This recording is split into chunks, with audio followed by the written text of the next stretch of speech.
Y ya lo tengo en línea justamente al economista que aquí en Posta dijo, cuidado que el cisne negro de la economía argentina puede ser el mismísimo Donald Trump, y es Milos Maggi, que está en línea con nosotros. Milo, bienvenido a Posta, buenas noches. Buenas noches, ¿cómo están? Milos, la pegaste. Advertiste que algo que en Argentina se festejó, al menos que el gobierno libertario festejó, podría llegar a tener alguna implicancia, sobre todo por el rumbo que está tomando la política económica de Donald Trump en Estados Unidos. Bien, sí, decir que la pegué es mucho. No soy un gurú ni nada, sino simplemente escuchar a otros colegas, digamos, y capaz conocer un poquito más del tema. Pero sí, eh, bueno, parece un poco la dinámica o lo que hoy en día está resonando mucho es qué va a pasar con el tipo de cambio real. De hecho, el mismo presidente salió con una nota muy importante en La Nación planteando su visión de la economía hoy en día.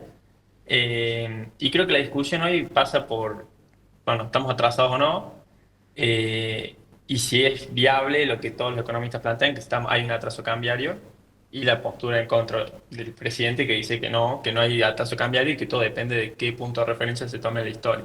Hoy Milos con Básicamente. eso fue durísimo porque cobró hasta el padre de la convertibilidad, hasta Caballo, quien hasta hace poco era uno de los ídolos o era el mejor ministro de Economía que había tenido la Argentina, cayó en la volteada tanto que decidieron echar a la hija de Caballo, que era el embajador argentino ante la OEA, porque Milei entiende que Caballo le está bombardeando el plan económico. Sí, últimamente está cayendo bastantes miembros del equipo de Milei, o sea, no solo cae en la volteada a Caballo, digamos. Pero sí, a ver, el presidente tiene un punto en su discurso que no todos los contextos son iguales, entonces un mismo tipo de cambio real, el mismo nivel de tipo de cambio real, en algún momento puede estar atrasado, en otros no, eso es cierto. Y es verdad el análisis que hace el presidente de que hay algunos factores como el equilibrio fiscal que permitirían sostener el tipo de cambio que tenemos actualmente, igual que los proyectos en el sector hidrocarburo, por ejemplo, la minería, que son potenciales fuentes de dólares, lo cual permitiría sostener el tipo de cambio real. Pero también hay otro factor que el presidente, por lo menos en sus dichos, no ha tenido en cuenta hasta ahora, como puede ser, por ejemplo, la actual presión impositiva que ataca principalmente a los exportadores, o sea, que es más difícil exportar, y también a los que compiten con las importaciones hoy en día. Con esos dos elementos, a ver, a uno se puede decir que le ha dado una solución parcial para los exportadores con esta rebaja temporaria de las retenciones que insistió Caputo, que son temporarias, Milos. O sea, fue claro al campo de pedirle que no especule porque van a durar lo que ya se dijo que duraban, que era hasta mitad de año. La otra señal, ¿es posible dar algún tipo en este marco? Digo, porque si, contrariamente a lo que está haciendo Estados Unidos, que es poner barreras arancelarias y asumir una política económica proteccionista, eso también implicaría, escuchaba colegas tuyos advertir que cuidado porque Estados Unidos probablemente suba la tasa de interés y eso va a absorber dólares que podían ir a mercados emergentes como el nuestro. Y también la cuestión de el clima enrarecido que hay en toda la región con, bueno, este avance y retroceso que hizo con México y con Canadá. Digo, en ese contexto, ¿solamente exportación e importaciones o ahí también hay que prestarle atención a lo que pueda suceder respecto al dólar, que el atraso ya no venga por lo que ustedes, por todo lo que todos señalan, sino también por lo que sucede en Estados Unidos y esta aspiradora de dólares? A ver, hay dos cuestiones. Por un lado, nunca hay que dejarse los deberes dentro de Argentina, Sí. ¿no? Bueno, eso es lo Porque que si uno ellos solo... dicen, ese es a ver, es lo que ellos marcan, que lo de ahora es inédito porque no hay déficit fiscal. Hoy de hecho se conoció que inclusive había déficit, superávit gemelos, perdón. Entonces dice, no se pueden comparar con ningún periodo de tiempo porque siempre hubo déficit, inclusive en la convertibilidad. A ver, como te decía, siempre es bueno hacer los deberes porque un coletazo que venga del sector, del resto del mundo, te agarra mejor parado siempre, te agarra con más reservas, con más respaldo por el lado del sector público. Siempre es bueno hacer los deberes, que en algún punto el gobierno está intentando hacerlo. Quedan márgenes de mejora, como te digo, una reforma del sistema tributario. De hecho, ya vamos a la convertibilidad que da mucho pie, pero a ver, una reforma del sistema tributario le daría espacio o espalda a las empresas para poder ganar competitividad a pesar de que el dólar siguiera cayendo. supongamos que Trump siguiera con su política de reforzar el dólar y ocurriera, suba la tasa de interés que mencionas y hubiera una especie de flight to quality donde todos los activos de países emergentes se fueran a Estados Unidos, caían los valores. Este respaldo que le da a las empresas les da un cierto margen de maniobra ante este escenario. Y la comparativa que se hace mucho con la convertibilidad no es el mismo escenario justamente por este lado impositivo que yo te menciono, en donde no solo había impuestos menores en magnitud, las alícuotas, sino que además son los impuestos distorsivos eran menores. Algunos ejemplos simples.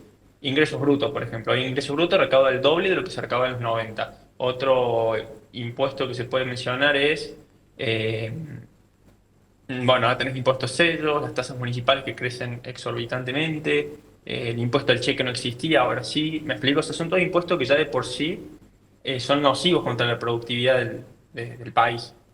¿Sí? Las retenciones, como mencionaste antes, que si bien ahora es algo esporádico, bueno, el gobierno todo el tiempo sostiene que la caída en las retenciones y los impuestos tienen que estar sujetos a una reducción del gasto, pero es una mala visión del problema, porque de esa forma la reducción va a ser, probablemente sea mucho más lenta de lo que se requiera, y la solución no es ir recortando gasto y bajando impuestos, sino ir reemplazando impuestos, malos Ajá. impuestos como los que mencioné, irlos reemplazarlos por otros, como puede ser el IVA, que es un impuesto mucho mejor diseñado y que no ataca a las empresas.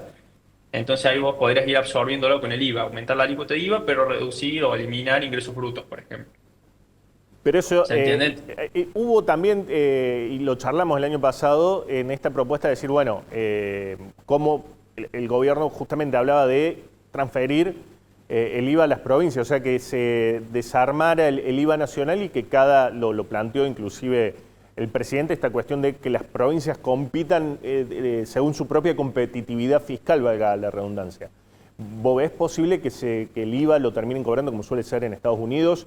Cada estado tenga su régimen propio y se compita y que Sí, quede de lado. puede ser eh, perfectamente válido que vos pongas una especie de super IVA, una alícuota más alta, y como te digo, quitar impuestos internos que no sirven y que encima complejizan el sistema, porque creo que lo hablamos antes, pero vos tenés sobre las ventas un montón de impuestos que se sí, cobran, ingresos brutos, tasas, IVA, y que a la larga el contribuyente termina viendo un sistema más complicado, que capaz el cumplimiento es menor, sin tener en cuenta también todos los efectos cascada que tiene ingresos brutos, que no se puede compensar después al final del mes el IVA débito y el IVA crédito y no genera los incentivos a invertir como ocurre con el IVA. Además que una provincia, digamos, no solo el tema de la competencia interprovincial, sino que además la provincia, si recauda enteramente el IVA, va a tener incentivos a generar inversiones en infraestructura, ajá. ¿sí? Porque el IVA justamente viene grabado sobre la actividad. Entonces lo que más le va a interesar es que la actividad sea más alta.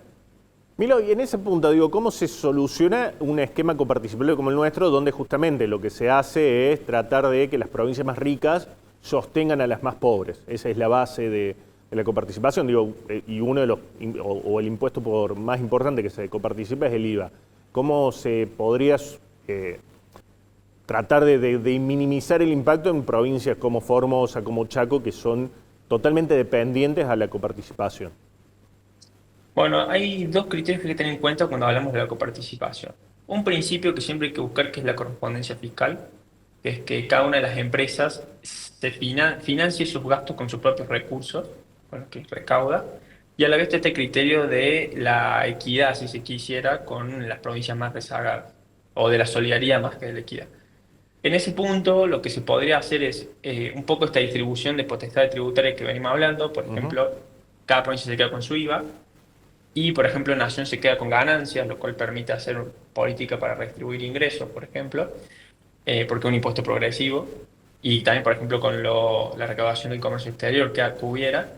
Y también se podría crear un fondo de coparticipación. Supongamos que en vez de eliminar impuestos, como puede ser el impuesto a los cigarrillos, por ejemplo, Ujú. o el impuesto al cheque, en vez de eliminarlo de raíz, se puede establecer un periodo de tiempo establecido, fijo, en el cual se genera este fondo de coparticipación gracias a las provincias más rezagadas, con el condicionante de que estas provincias deberían invertir en infraestructura. ¿Sí? Bien. Porque lo que se observa es que las provincias más rezagadas son las que hace años son las que más tienen empleo público, los que más hacen gastos prebendarios y las que peores condiciones habitacionales tienen.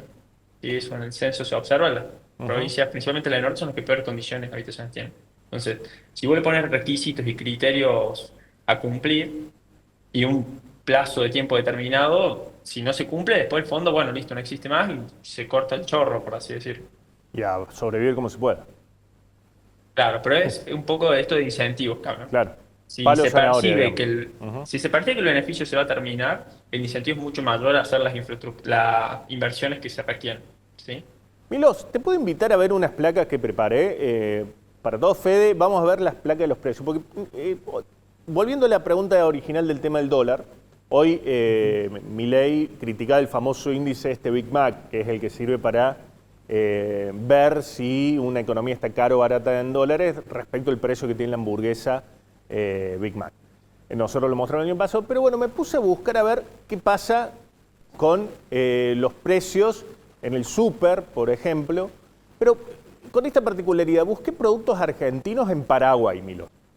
Después me vas a corregir, pero a todos los invito a que veamos estas placas para que vean por qué son productos hechos en Argentina, de grandes empresas argentinas, que en la mayoría de los casos cuestan hasta más de un 30% menos en un supermercado de Paraguay que en un supermercado de aquí de Córdoba, aquí de Argentina. Vamos con la primera placa, Fede. Mira. Vamos a la que sigue. Esto es el chango de súper, los productos argentinos en Paraguay y en Argentina. Vamos a la siguiente. Mira, una leche clásica de primera marca, larga vida en botella, en un súper argentino se consigue de Córdoba 2.325 pesos. En Paraguay está a 13.500 guaraníes, que son 1.800 pesos, 1.806 pesos. Es decir, que una leche envasada en Argentina, procesada en Argentina, sale mucho más, sale un 29% más en Argentina que en Paraguay. La misma leche de industria nacional. Vamos a la siguiente. La manteca, una manteca que inclusive se fabrica en Córdoba, de 200 gramos, sale en el súper de Córdoba 3.098 pesos y en Paraguay sale 17.200 guaraníes, que son unos 2.300 pesos. Hay un 35% de diferencia. Es más barata, es más cara comprarla en Argentina, en Córdoba, que en un súper de Asunción. Un 35% más caro, un producto que, insisto, se hace acá en Argentina. Vamos a la siguiente. Un paquete de fideos también de una marca multinacional que tiene presencia en Paraguay y en Argentina, fabricados aquí. El mismo fideo sale en un súper de Córdoba, 1.559 pesos. Y en Asunción 10.500 guaraníes, es decir, 1.385 pesos, un 13% más. Vamos a la siguiente. Un paquete de galletas de Salvado, también de primera marca. En Paraguay se consigue el equivalente 2.107 pesos y aquí en Córdoba, en un hipermercado, se consigue 2.765 pesos, un 31% más. Vamos a la siguiente, que esta es la única que se invierte. Ah, no, perdón. Aceitunas en frasco, 3.090 pesos, la misma aceituna, fabricación nacional, envasada aquí en Argentina, 3.090 pesos en Paraguay, 3.940 pesos en Argentina, un 28% más. Ahora sí, el único producto que encontramos diferencia a favor es el aceite de primera marca, en Córdoba, en Argentina, 2.399 pesos, el de 900 mililitros, contra 3.257 pesos, un 36% más en Paraguay. Milos, ¿esto se explica por carga impositiva o por qué? Mira, se me ocurren dos posibilidades. Una es, como decís vos, carga impositiva, que es un poco la línea que ya venimos hablando. Uh-huh. Y la otra también por condiciones propias de la demanda y del mercado de Paraguay, ¿no?